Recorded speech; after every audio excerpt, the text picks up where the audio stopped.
Hello family, তোমরা সবাই কেমন আছো? আমি খুব খুব ভালো আছি। আর এই দেখো আমরা রেডি হয়ে বেরিয়ে পড়েছিলাম নৈহাটিতে যাব। আর কেন যাব, কী নিতে যাব সেটা তোমরা ফুল ব্লগটা ওয়াচ করো আমার। তো বন্ধুরা দেখো, আমরা রেডি হয়ে চলে গেছিলাম নৈহাটিতে, তোমাদেরকে আগেও বললাম। আর তারপরে আমরা দেখো এই চলে এসেছিলাম এই ঠাকুরের দোকানে। তার আগে আমরা বড় মাকে দর্শন করেছিলাম, বাট ওইখানে যেহেতু ভিডিও করতে দেয় না তার জন্য আমি ভিডিও করিনি। তো এই দেখো এই দোকানে আমরা আমাদের একজনা বলেছিল এই দোকানে নাকি ভালো ঠাকুর বা ঠাকুরের বাসন টাসন এই দোকানে খুব ভালো দেয়। দেন আমি তোমাদের দাদাভাই এই দোকানে চলে এসেছিলাম। এই দেখো সামনে তোমাদের গোপুসোনাকে দেখাচ্ছি। আর সত্যি গোপুসোনাতে দেখলে আলাদাই একটা হয়, চটকাতে ইচ্ছা করে। যেহেতু আমার বাড়িতে 3টে আমার গোপুসোনা আছে, 3টে গোপুসোনা তোমাদের সাথে পরে কোনো দিন ভিডিওতে শেয়ার করব। আর যারাও আমার ব্লগ দেখো তোমরা দেখেছো আমার বাড়িতে 3টে গোপুসোনাকে। তো যাই হোক, এই দিকে দেখো রাধা কৃষ্ণ পছন্দ করে নিয়েছিলাম, রামের মূর্তি পছন্দ করে নিয়েছি আমরা। আর আমরা অনেক দিন ধরে ভাবছিলাম আমি তোমাদের দাদা আমাদের বাড়িতে রাধা কৃষ্ণ আর রামের মূর্তি নিয়ে যাব।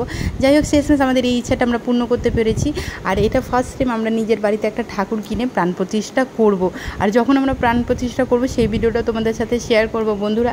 তো দেখো এই মূর্তিগুলো আমরা পছন্দ করে নিয়েছিলাম, তার সাথে তাদের ভোগ দেওয়ার জন্য থালা বাটি এগুলোও নিয়েছি। সেগুলো আর এখন দেখানো হয়নি আমার, সেটা পরে তোমাদের সাথে ব্লগে শেয়ার করব।